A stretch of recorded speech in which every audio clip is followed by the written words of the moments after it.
우리의 소망 불타오르네. 주님은 우리의 소망, 우리의 믿음 불타오르네. 말씀에 굳게 선 믿음,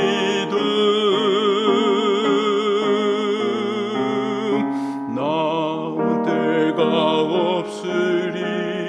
주님 다시 오시리. 깨어 노래하여라. 할렐루야. 왕의 왕, 우리의 소망 불타오르네. 재림은 우리의 소망.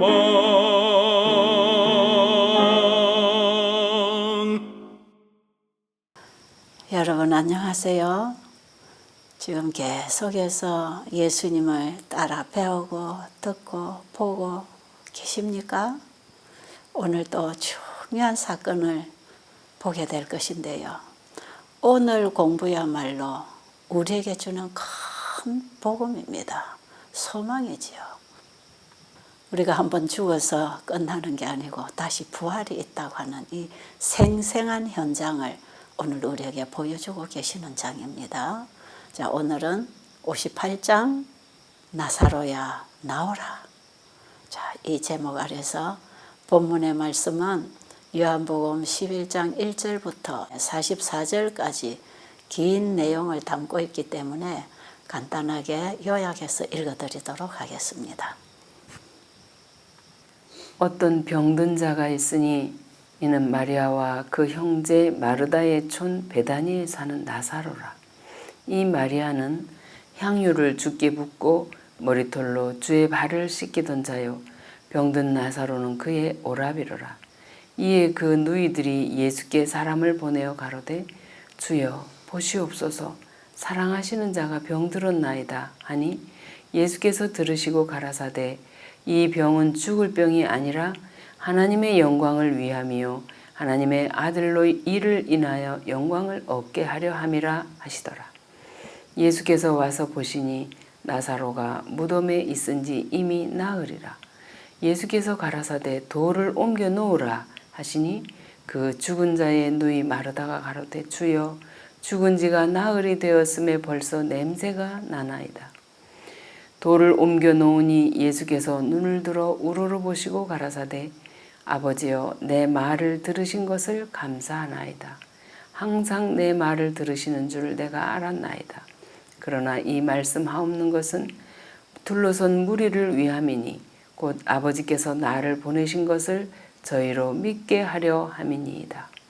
이 말씀을 하시고 큰 소리로 나사로야 나오라 부르시니 죽은 자가 수족을 배로 동인 채로 나오는데 그 얼굴은 수건에 쌓였더라. 예수께서 가라사대 풀어놓아 다니게 하라 하시니라. 오늘의 주인공인 나사로는 예루살렘에서 얼마 떨어지지 않은 가까운 곳의 한 촌, 베단이라고 하는 촌에 살고 있는 사람이고요. 그에게는 누이 동생 둘이 있었는데 마르다와 마리아가 있었다고 기록되어 있지요. 그런데 이 마리아에 대해서 요한복음 11장 2절에 보니까 이 마리아는 향유를 주께 붓고 머리털로 그 발을 씻기던 자라 이렇게 소개를 하고 있네요. 자, 이 일을 어디서 했냐 하면 앞으로 우리가 공부할 62장 시몬의 집에서 열린 잔치장에 보면 다음과 같은 말씀이 있습니다. 예수께서 은혜로써 그의 죄를 용서하시고 또한 오라비를 무덤에서 불러내셨으므로 마리아의 마음은 감사로 가득 차 있었다. 마리아는 예수께로부터 그의 죽음이 가까움을 알리시는 말씀을 듣자 깊은 사랑과 슬픔으로 예수에게 경의를 표하기를 원하였다. 개인적으로 크게 희생하여 그는 예수의 몸에 부을 값진 향유 한 옥합을 샀다. 시몬의 집에서 열린 잔치에서 예수님의 마지막 죽음을 준비하는 그 중요한 일을 이 마리아가 했지요. 이 마리아는 예수님의 은혜로 죽을 뻔했던 죄인이 구원을 받은 경험을 한 사람이죠. 바로 그 사건이 요한복음 8장에 서기관과 바리새인들이 예수님을 함정에 몰아넣기 위해서 한 사건을 만들어서 간음 현장에서 잡힌 한 여인을 끌고 와서 이제 돌로 치려고 하는 이 여인을 예수님께서 구원해 주신 그 사건, 우리가 요한복음 8장에서 지난번에도 공부를 했어요. 함정 가운데서 하는 그 장에서 우리가 이 마리아에 대한 공부를 했습니다. 자, 그러면 오늘의 나사로의 누이 동생인 이 마리아하고 시몬의 잔치에서 옥합을 깨뜨렸던 그 마리아하고 요한복음 8장의 간음 현장에서 잡혀왔던 그 마리아가 같은 마리아라는 거, 우리가 여기서 연결할 수 있겠지요. 예수님과 제자들이 긴 여행을 하고 지친 몸으로 쉴 곳을 찾을 때에 늘 이 가정에 와서 쉴 수 있었던 곳, 마음이 가장 편안할 수 있었던 곳, 예수님이 주고자 하는 천국 복음을 가장 달게 잘 받아먹고 소화시키고 잘 이해하는 이 가정, 예수님은 이 가정에 오면 영적으로 육체적으로 피로가 풀리는 가정이었어요. 그러니까 예수님은 많은 사람들을 다 사랑하시는 분이지만 특별히 나사로와 그의 자매들을 친근한 교제를 나누면서 사랑을 주고받는 이런 관계였습니다. 그런데 이 나사로에게 죽을 병이 걸렸어요. 이 오라버니가 죽을 병에 들린 줄은 알았지만 마리아와 마르다는 크게 걱정 안 했어요. 왜냐하면 예수님은 무수한 환자들을 치료해 주신 것을 알았기 때문에, 자기 오빠도 예수님이 치료해 줄 걸 알았어요. 그런데 지금 오빠가 병들어 누워있는 이 자리에 예수님이 계시지 않는 것입니다. 그러니까 사람을 보내서 주의 사랑하시는 자가 병들었나이다 하는 말을 전달하도록 했습니다. 마리아가 이 소식을 전할 때 오늘 공부해 보니까 이 소식을 들으면 예수님이 듣는 순간에 바로 모든 일을 제쳐놓고 달려오실 줄 알았기 때문에 빨리 오셔서 오빠를 고쳐주세요, 이런 부탁을 안 하고 사랑하는 자가 병들었나이다, 이 말만 전한 것은 예수님이 오실 것을 믿었기 때문에 그런 믿음 관계, 친근한 관계에 있었다는 것이지요. 그런데 기별을 보냈던 그 사람이 예수님의 기별을 가지고 왔는데 예수님과 함께 오지 아니하고 이 병은 죽을 병이 아니다 하는 기별만 가지고 왔어요. 그러니까 오빠가 지금 곧 숨을 거두려고 하는데 이 병은 죽을 병이 아니라고 했기 때문에 그 오빠가 죽어가는 그 앞에 앉아서도 오빠는 절대로 죽지 않는다고, 오빠는 죽을 병이 아니라고 하면서 그 오빠를 위로하면서 오빠가 다시 소생할 것을 기다리고 있었어요. 그런데 예수님은 오시지 않고 오빠는 그만 죽었다 이 말이에요. 그런데 이제 예수님이 계신 곳에 이 기별이 전해졌을 때 예수님은 그 소식을 듣고 빨리 오려고 하지 않으시고 못 들은 척하고 그냥 한 이틀 동안을 거기서 그저 다른 환자들을 보면서 다른 일을 하고 계시는 것이에요. 제자들이 가만 보니까 이해가 안 되는 일이 벌어지고 있지요. 아니, 우리 선생님이 그 소식을 듣고 잊어버리셨나? 슬픈 기색도 없고 급한 기색도 없이 태연하게 본인이 하시던 일을 여전히 하고 계시는 것이에요. 그리고 제자들하고 예수님 사이에서도 나사로에 대한 걱정이나 염려를 한마디도 주고받지 않았어요. 예수님은 가만히 계시고 제자들은 물어보지도 않았어요. 그러니까 참 궁금하다. 이상한 분이야. 그러면서 침례 요한도 생각을 했지요. 사실 침례 요한이 죽은 이후에 많은 사람들에게 예수님에 대한 불신과 혼란을 가지고 왔지 않습니까? 예수님은 어떤 일도 하시는 분인데 예수님을 위해서 일을 하다가 감옥에 갇혀 있는데 그 침례 요한을 구하러 예수님이 가시지 않는 걸 보고 또 얼마나 그때도 사람들이 오해가 일어났겠어요. 그러니까 이제 그 사건이 이 제자들은 지금 기억이 나는 거예요. 지난번에 침례 요한이 옥에 갇혔을 때 예수님이 구해주러 가지 않았을 때 바리새인들이 제자들에게 와서 여러 번 물었다는 겁니다. 너 선생은 왜 침례 요한을 감옥에서 내주지 않느냐? 진짜 하나님 아들 맞냐? 그런 식으로 그들에게 오해를 일으킨 것을 알았기 때문에 오늘 이 사건에도 제자들은 상당히 헷갈리는 감정이 오갔어요. 그리고는 예수님은 자기 볼일을 다 보시다가 이틀이 지나고 나니까 우리 친구 나사로가 잠들었도다. 이제는 깨우러 가자. 이렇게 예수님이 말씀하시고 제자들과 함께 출발을 하셨어요. 그러니까 제자들이 잠들었으면 깨어나겠네요. 이렇게 했을 때 예수님은 자는 게 아니고 죽었다. 그 얘기를 하시면서 내가 거기에 있지 않은 것은 너희를 위함이다. 내가 누구인지를 확실히 보여주기 위해서 그리고 너희들이 내가 하나님의 아들인 줄을 확실히 믿도록 하기 위해서 그렇게 했다.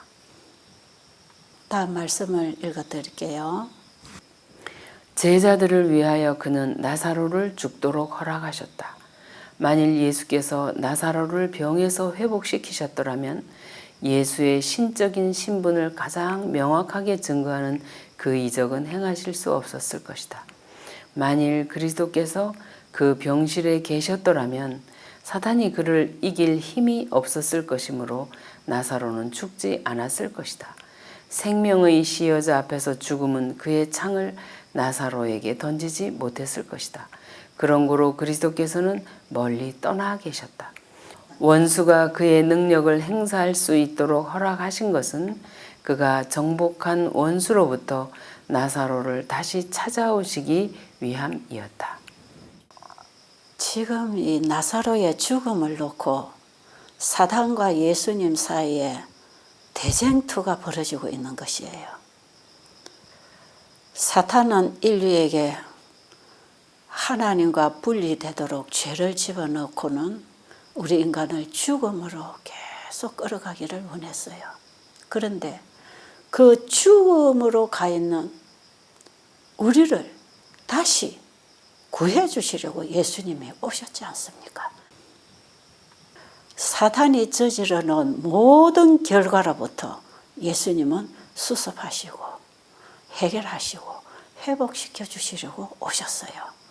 이 놀라운 선악의 대쟁투의 광경을 오늘 나사로를 통해서 우리에게 생생하게 보여준다는 사실을 아시면서 이 공부를 하시기 바랍니다. 그리고 이제 예수님은 이제 제자들과 함께 베다니로 오셨어요. 그리고 지금 나사로의 집에는 이미 나사로는 무덤에 장사된 이후인데 사람들은 여전히 고걸하고 있었습니다. 그러니까 그 집이 너무 어수선하고 시끄럽기 때문에 조용히 예수님은 사람을 보내서 예수님이 오신 사실을 전달을 했고 마르다가 뛰어나와서 예수님 발 앞에 엎드려서 자신의 슬픔을 토로하고 있지요. 주께서 여기 계셨더라면 내 오라버니가 죽지 아니하였겠나이다. 그런데 저는 주님께서 지금이라도 무엇을 하나님께 구하면 뭔가를 해주실 것을 믿습니다. 그런 말을 했을 때에 예수님께서는 내 오라비가 다시 살리라 이 말씀을 하셨어요. 그러니까 마지막 날에 내 오라비가 다시 부활하고 일어날 줄은 제가 알고 있습니다. 그랬어요. 이때에 예수님께서 아주 놀라운 진리를 지금 선포하십니다. 요한복음 11장 25절 26절에 있는 말씀이죠. 나는 부활이요 생명이니 나를 믿는 자는 죽어도 살겠고 살아서 나를 믿는 자는 영원히 죽음을 보지 아니하리라.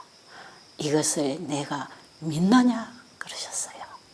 여러분, 예수님이 이 말씀을 하실 때 바로 이 말씀 속에 예수님의 신분과 사명과 그분이 이 땅에 왜 오셨는가 하는 그 복음을 전하고 계시는 것이에요.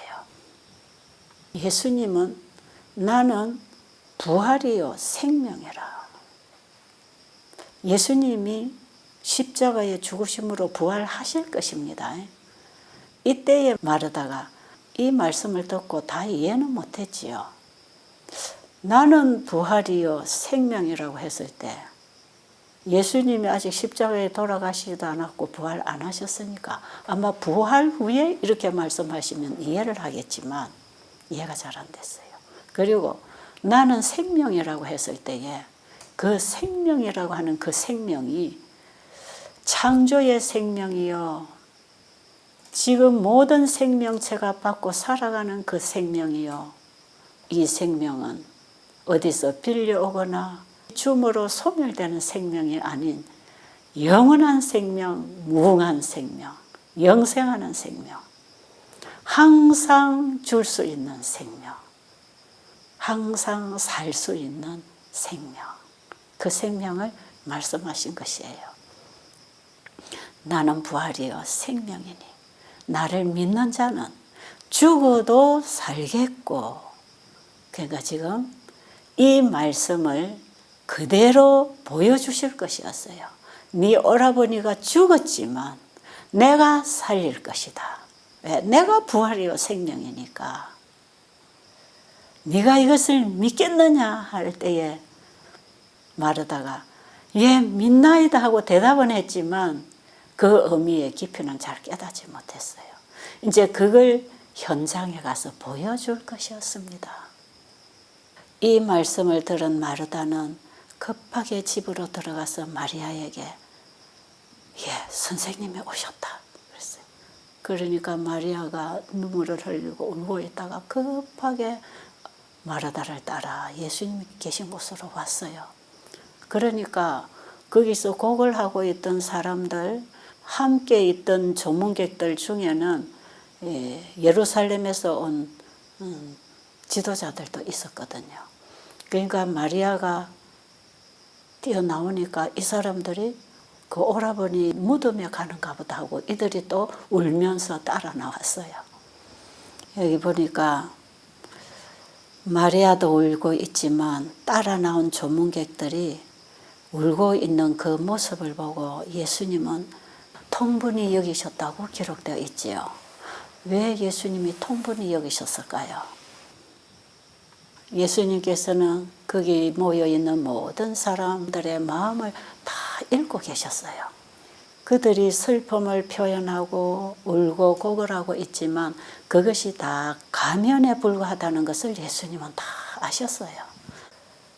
그 울고 있는 사람 중에는 머지않아서 예수님이 살려놓을 그 나사로도 죽일 궁리를 하고 있다는 것을 아셨지요. 예수님은 미리 다 아시는 분이에요. 그리고 예수님도 죽일 궁리를 할 걸 다 아셨거든요. 그러니까 예수님의 마음이 아프셨지요.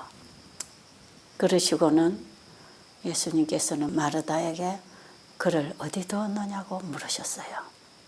그때에 주여 보십시오. 그러고는 오라버니 무덤이 있는 곳으로 예수님을 모시고 갔어요. 무덤 앞에 이르렀을 때에 함께 간 사람들뿐 아니라 마르다와 마리아도 정말 가슴이 찢어지는 그런 애통함으로 울고 있었어요.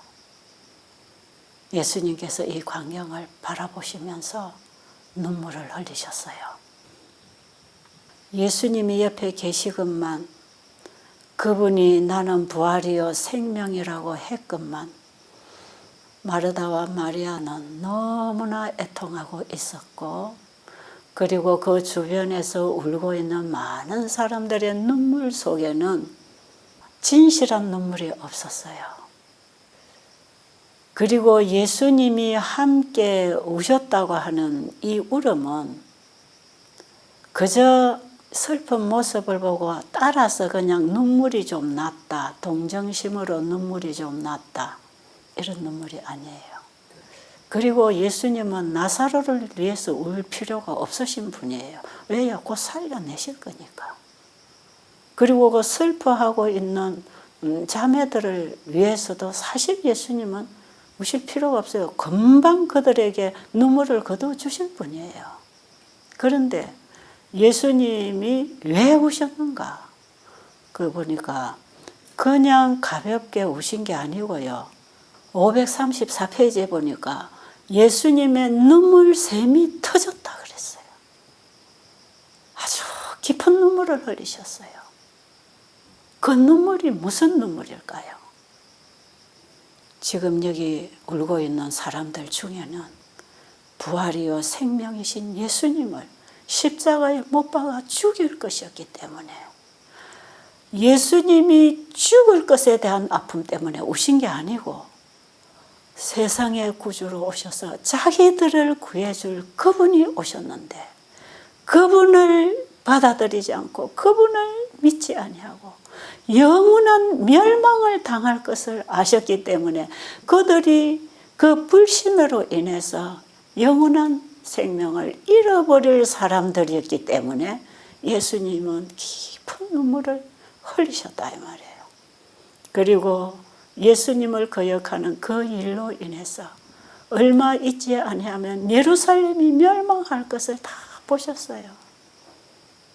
유대교 지도자들이 예수님을 거역했을 때 그들 개인뿐 아니라 그 나라가 멸망할 것을 예수님은 이미 그 심판을 보셨거든요.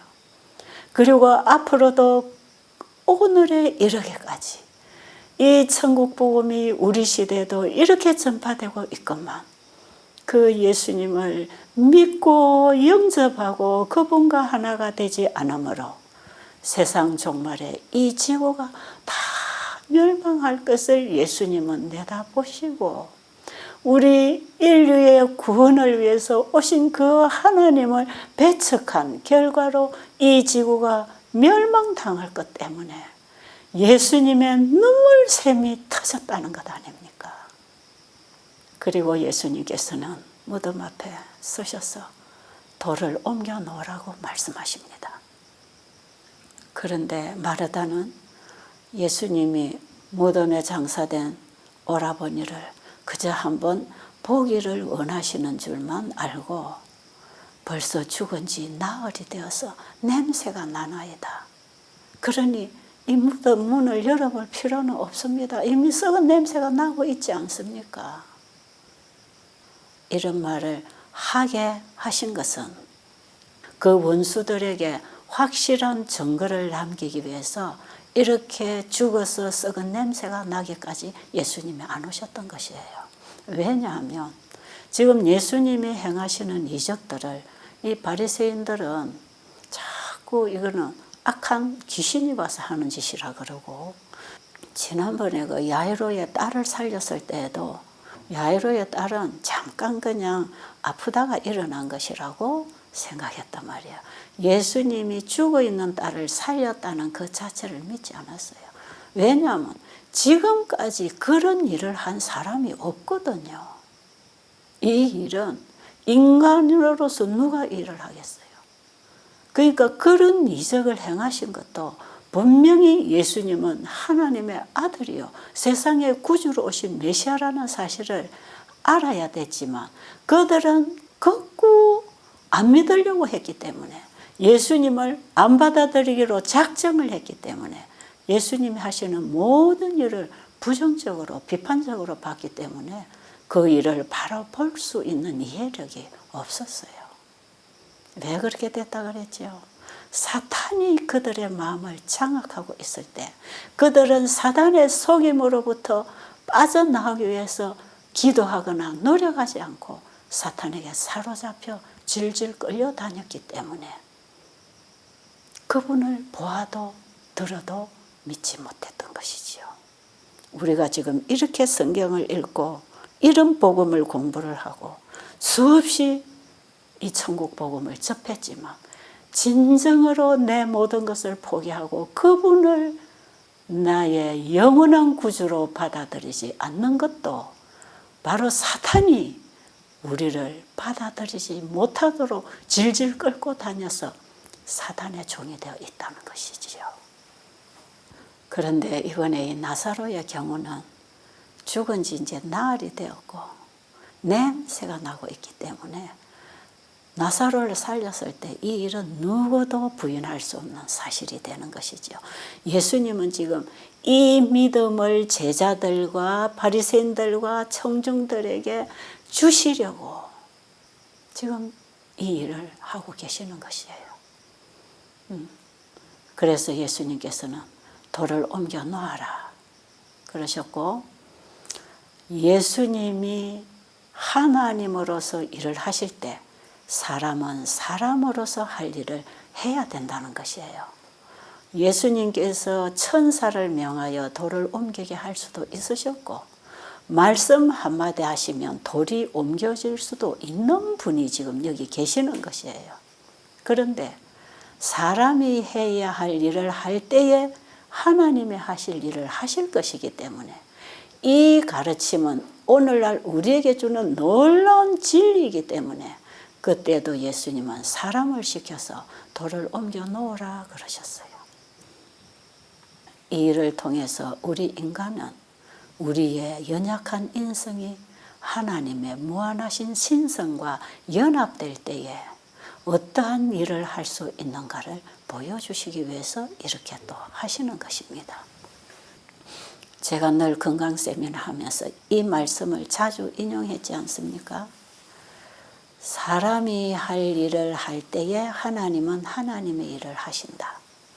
하나님의 하실 일을 사람이 하는 게 아니고 사람이 할 수 있는 일을 하나님이 대신 하시는 것이 아니고 사람이 할 일을 할 때 하나님은 하나님의 일을 하실 것이기 때문에 너희가 내 말에 순종하면 내가 너를 치료하겠다고 약속하셨으니 우리는 하나님이 주신 말씀을 믿고 그 말씀에 순종함으로 건강 법칙을 지킬 때에 하나님은 약속대로 우리의 병을 고쳐주신다는 것.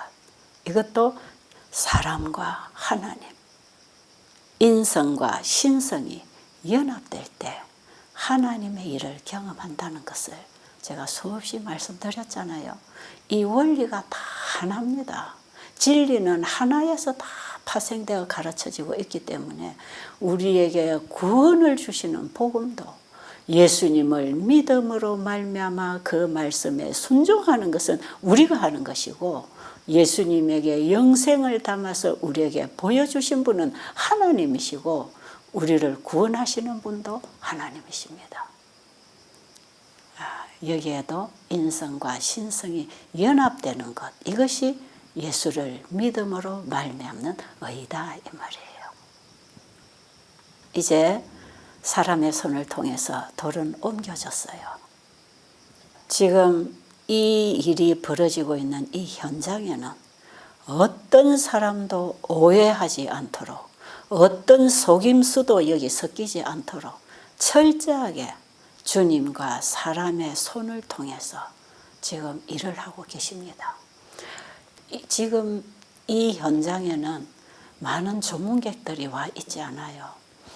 이들은 지금 대단한 관심을 가지고 예수님의 말씀과 그분의 행동 하나하나를 유심히 지금 지켜보고 있는 것이에요. 아마 손에 땀을 쥐고 지금 쳐다볼 것이에요. 이제 문이 열렸지요.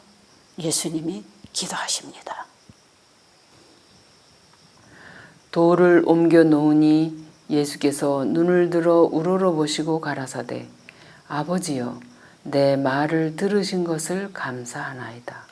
항상 내 말을 들으시는 줄 내가 알았나이다. 그러나 이 말씀하옵는 것은 둘러선 무리를 위함이니 곧 아버지께서 나를 보내신 것을 저희로 믿게 하려 함이니이다. 요한복음 11장 41, 42. 예수님께서 예수님이 행하시는 이 일을 통해서 무엇을 하기를 원하셨어요? 여기 예수님의 기도를 여러분 잘 한번 새겨보세요. 아버지여, 내 말을 들으신 걸로 인해서 감사합니다. 아버지께서는 항상 내 말을 들으시는 줄을 제가 알았나이다. 그러나 제가 이 말씀을 지금 하옵는 것은 여기 둘러선 사람들을 위함이오니이다. 그것은 아버지께서 저를 이 땅에 보내신 것을 이 사람들이 믿도록 하기 위해서 이런 일을 합니다. 그 기도를 하시고 큰 소리로 누워있는 나사로를 향하여 나사로야 나오라 부르셨어요. 어떻게 될까요? 여러분 어떻게 될 것 같습니까? 지금 예수님이 아버지께 이 기도를 하시고 지금 이 모인 사람들에게 뭘 보여주어서 예수님을 하나님의 아들로 믿게 할 것입니까? 이 사람들은 숨을 죽이고 무덤에 누워있는 시체를 보고 있는 것이죠. 그런데 예수님께서 나사로를 나오라고 부르실 때에 예수님의 인성 속에서 신성이 번뜩였다 그랬어요. 하나님의 능력이 온 것입니다.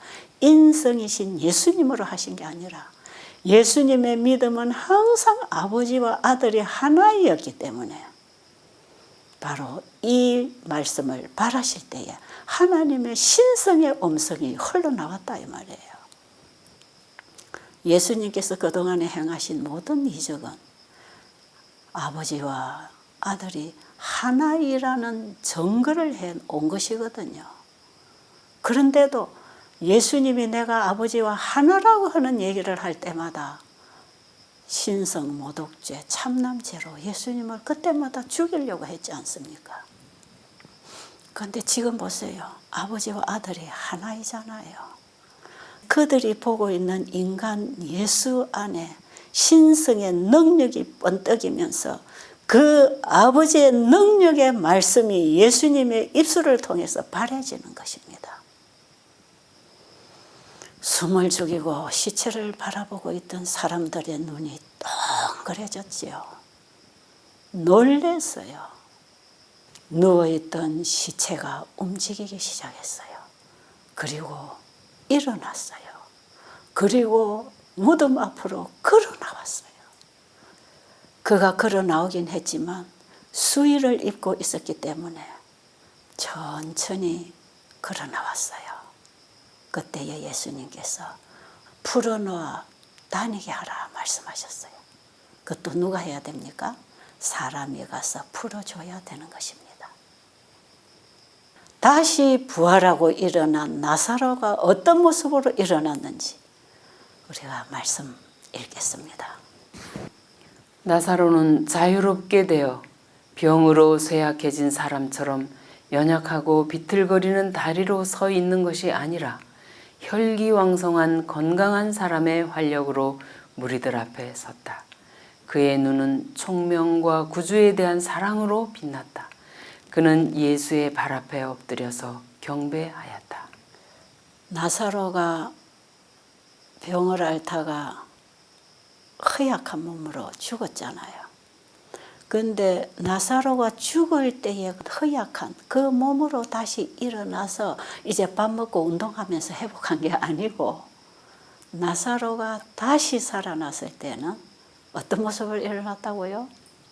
혈기왕성한 건강한 사람의 활력으로 일어났다. 그리고 그의 눈은 빛이 났다. 이 모습은 어떤 모습일까요?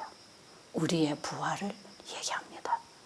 우리가 이 땅에서 한번 살다가 죽잖아요.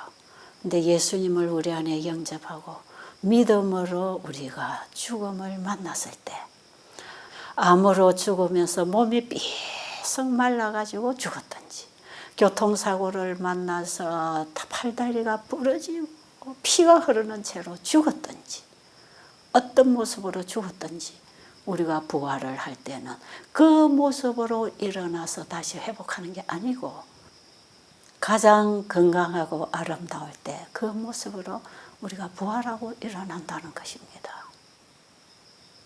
여러분, 오늘 이 말씀에서 제가 계속 말씀드리지만 그냥 책에 있는 내용을 공부하고 지나가지 마시기 바랍니다. 제가 이 얘기를 이번에 이 공부하면서 여러 번 반복하고 있잖아요. 이 나사로의 부활에서 우리의 미래의 부활을 믿어야 된다 이 말이에요. 그리고 예수님이 나는 부활이요 생명이라고 하신 그분이 십자가에 죽으시고 3일 만에 부활하고 일어나셨잖아요. 예수님이 부활하신 그 몸, 그 몸은 하늘에 들어갈 수 있는 신령한 몸을 입고 일어나셨지만 오늘 나사로가 부활한 이 몸은 아직 이 땅에 살아야 되는 몸이기 때문에 자신의 건강한 모습을 띠고 일어났던 것입니다. 이 나사로는 나중에 또 죽을 겁니다. 하나의 비유적으로 우리의 부활을 보여준 사건이거든요.